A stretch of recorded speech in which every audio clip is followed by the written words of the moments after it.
But that's also the other thing about this process. It always feels impossible. And then somehow you get through it. Somehow you grow and you learn, and it makes you into a better person. It makes you into a more resilient person. It makes you into a person who can handle more as you go through any hard experience. There's going to be things, or parts of that, and some people would argue every single part of it belongs to this category. The parts of it that you will be able to savor and to enjoy. Expectations, set them with your clients, and they expect you to have a life and to have kids and have changes in your life. Welcome to the Coach's Journey podcast. And hello, all you coaches out there building and growing your coaching business.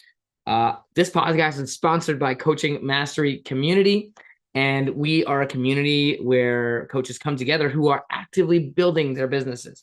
And we have a great group of people who really care about one another, who really want to support and grow our community of coaches so that we can learn from each other and level up and make a huge difference in the world while making money, of course, because that's how you sustain your business. Anyway, today's topic is a really interesting one. I think a lot of people can relate when a coach has a baby, because as some of you may know, I had a baby recently. Now it's been almost 3 months. And so I want to talk a little bit about some of the things that have happened as a result of that in my coaching business. And if you haven't had a baby or aren't going to have a baby, this is still highly relevant because things are going to happen in your life. Big things that change the game for you in your life and your business, things that affect whether you can work. So if you're not thinking baby, think something else. Think the thing that's happening in your life or about to happen that's going to change things, or the changes that you want to see in life, whatever it is. Some of these things will be applicable to you either way. And I want you to think about, how does having a baby or having this transition or having this change in your life affect your business and your coaching, and how could you be intentional about that? Not that I did everything perfectly, because I'll just share some of the things that were happening. And there's going to be like a few different categories of things to think about.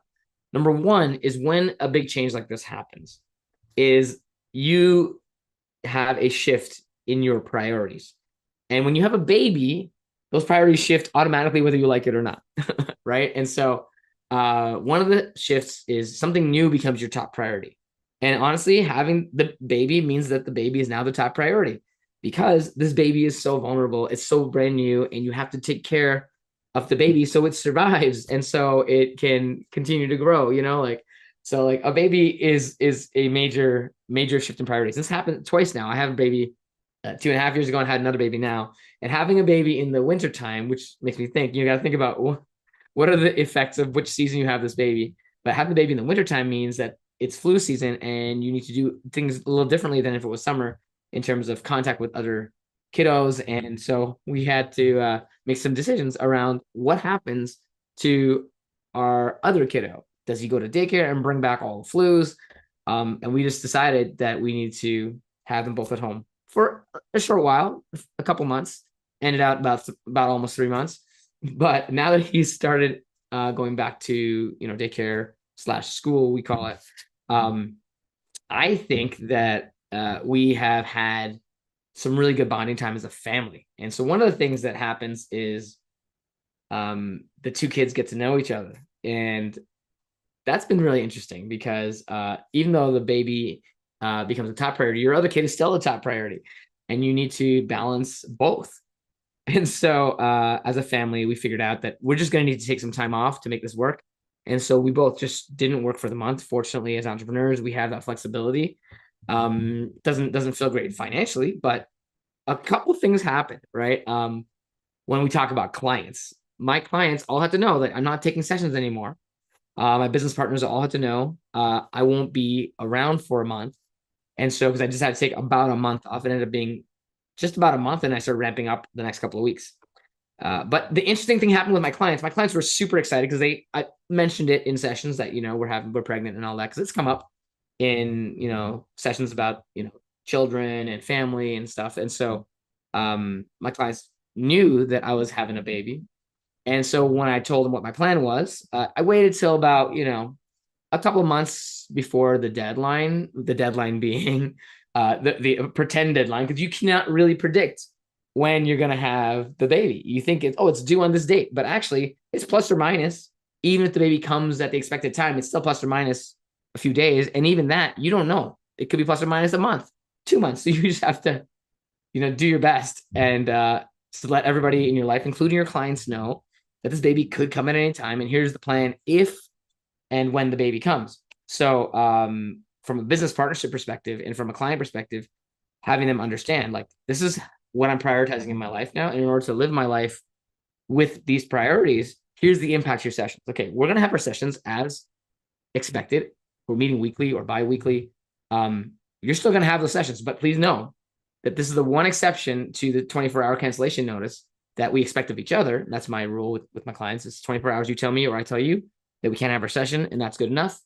But if there's going to be one exception, it's when I'm having a baby, because like I could find out the morning of your session that the baby's coming out. We got to go to the hospital. And so in that case, you'll get a text from me. We're not going to have our session. I'm heading to the hospital.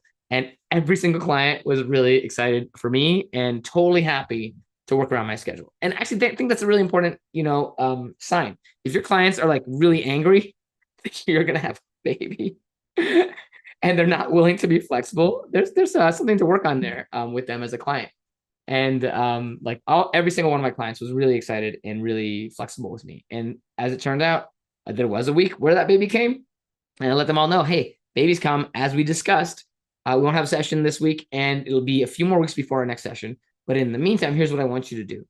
And we had talked about those things ahead. So setting expectations with your clients is really, really effective, I think. And just it's a really nice and personal thing to share with your clients that I like about your journey going through this, because there's growth and development for you, which means there's opportunities for your clients. So as you grow, your clients grow, and vice versa. And so I wrote down a couple notes here. Expectations, set them with your clients, and they expect you to have a life and to have kids and have changes in your life. They will understand. And this is a great opportunity to role model for them what it might look like to take on this challenge, right? And then lastly, when the baby came, one thing I did, which I thought was really good, which I was excited to do, but I'll share, is I would send pictures. Here's the baby. Here's how we're doing. While I'm gone, keep that connection alive. And also, it's like it's big news. And my clients, I care about them so deeply, and they care about me. And we have this very close relationship that you end up having with clients if you're a coach. And so it was really nice to share those pictures with them, and they were celebrating with me. And then when we came back after the month and a bit, we started sessions again, and it was great. We got to talk a little bit about the baby, and then we went right back to coaching, and that was awesome. Everybody continued, and I still got my renewals for people whose programs kind of ended around that time, and it went really well with my clients. So I just wanted you to think about, like, whether it's a baby for you or something else, what happens to your clients, and what happens to your relationship, and what happens to you, and how do you navigate that as a leader in those relationships? Another thing that happened, sort of separate on a health perspective, and coaches need to think about these things too, is sleep gets completely affected, right? And so you have a newborn. They're not going to sleep when you want them to sleep. They're almost certainly going to not sleep during those times, and they're almost certainly going to sleep at the times you need them to be awake. And actually, most of the time, you don't really need them to be awake, especially in the newborn stage, because they sleep a lot. But it's been really challenging, to say the least. A few effects that I've noticed. One is sleep had gotten, totally destroyed. Any schedule, semblance of a schedule. You're getting up all the time. And, for me, my wife is going through a recovery period. And after childbirth, you go through this recovery period where your body has to like come back and figure out, your core muscles have to figure themselves out. You have to like heal from the whole process. It's very, very intense and very, very significant recovery. I think people don't necessarily think for that, plan for that.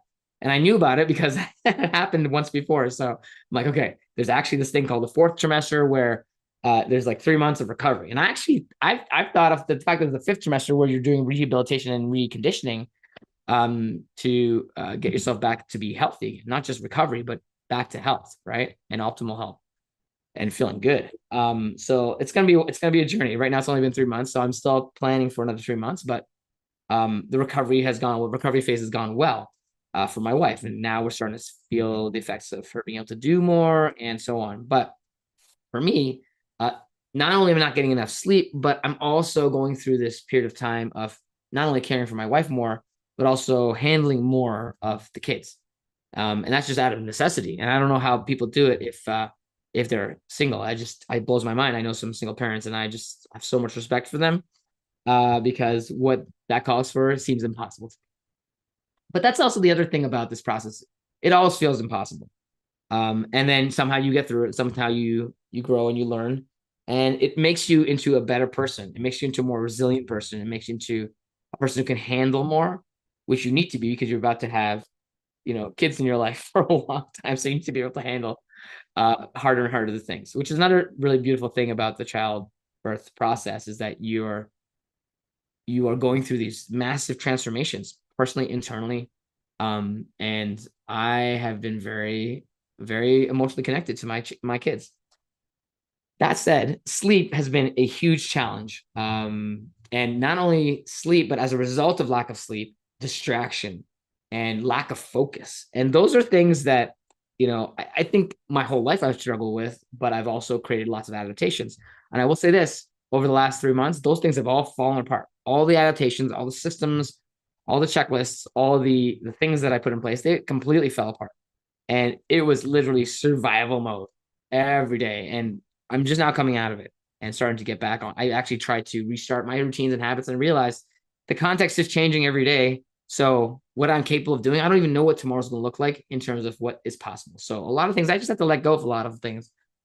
Some things I continue doing on a sporadic basis. Like, for example, I've had a green smoothie every morning for years, but I was not able to do them every morning. And I'm okay with that. I think part of it is being gentle with yourself as a coach, as a human. That's a good thing to role model, because you're in an impossible situation. So you got to make do with whatever you can do. And in my particular situation, I just knew like a lot of it wasn't going to happen. And I was okay with that. My brain just got burnt out. And the most important thing I was doing was caring for my family. And so I'm really glad I didn't have any clients. I didn't have too much business to do. I had some critical things that came up in business, and I came back to do those things only and the bare minimum that I had to do to keep them going. But aside from that, it was basically survival and adaptation and letting go of the things that I thought were non-negotiable, because there's new things that are now non-negotiable. The non-negotiable thing of keeping your kids alive and fed, and that's pretty non-negotiable compared to having a smoothie in the morning. Like, yeah, I know where my priorities lie there. So this reprioritization of all the things in your life just happens. And the nice thing about that is that it's building flexibility and resilience in you. And I remember somebody who said, it was Brian Johnson, who talked about the book on anti-fragility by Nassim Taleb, I think. What he talked about is, if you don't want to be fragile because you break easily. You don't want to just be strong because then you can still break. You want to be anti-fragile, which means that stress and obstacles and challenges actually make you stronger. And so one of the things I talk to my two-year-old about is, obstacles make me, and he'll say, stronger, because it's true. All these things are obstacles, and remembering every day that this is a journey that I'm on, and this is a difficult situation that is going to serve me in my growth and serve my kids as I grow into a better person, be able to handle more. And it's good for my clients too. Ultimately, every development that you go through, if you can make it conscious, if you can be intentional about it, if you can help your mindset around it to become more, this is happening for me to grow, and less, oh my God, my life is a disaster. I can't handle this anymore. And I won't say there weren't times that I felt that way. For sure there were.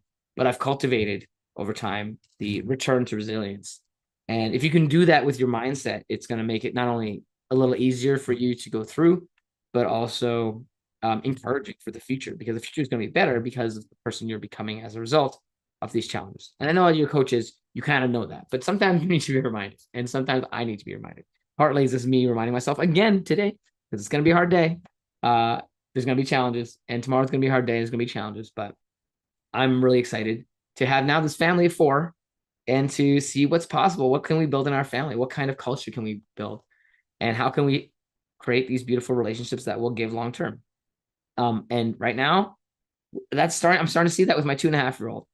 With the newborn, it'll be some time before we see those conversations happening, but we're still seeing interactions. And so the most important thing, I think, to leave you with this is, as you go through any hard experience, there's going to be things or parts of that. And some people would argue every single part of it belongs to this category, but parts of it that you will be able to savor and to enjoy. And if you can really connect deeply to those moments, not with your phone, just with your kids or with the people around you, your spouse or whoever it is, to really be in that moment and savor it and enjoy it and be there and feel what that feels like, and to return to that presence, it makes any challenge more worth it. And so with that, thank you for listening. Thank you for being part of our community. And thank you for being a coach, because being a coach is a really important role in the world. We are the ones who lead the way to personal growth. We are the ones who lead the way to transformation for others. We create service for others to grow. I don't know if there's a more important job in the world to help others become better people, become more capable, to achieve more in the world than being a coach. It's one of the highest callings, I think. And being a leader is being a coach is being a leader. So I thank you and honor you for that. And if you're a member of our community, if you're listening to this podcast and you want to be a member of our community, go to cmc.coach/SKOOL school. That's where we assemble our coaches in our community to be part of our ongoing development journey. And if you don't have ongoing professional development as a coach, that's why you need to join this community. If you don't have a community of professionals around you as a coach who will lift you up and work together on helping you build your business, that's why CMC was created. Because we have, as coaches, we all, people who founded CMC, Faisal, Sherry, and myself, and I mean, all even our founding members, all went through these struggles as a coach. How do I build my business? How do I stay in the game? How do I think about this? And how do I get better as a coach? Because half the battle is confidence. How do I get clients? These are the real tough questions that coaches have to face. And they're not simple answers. They're not just like, oh, put on this ad and it'll work and then you'll be a millionaire. That's not how it works. There's a long game that you need to be committed to. So if you're committed and you want to build a solid coaching business for yourself, then come join us, cmc.coach/SKOOL. And we look forward to seeing you in our community. Thanks again for listening to the Coach's Journey podcast, sponsored by Coaching Mastery Community. And we will see you next time.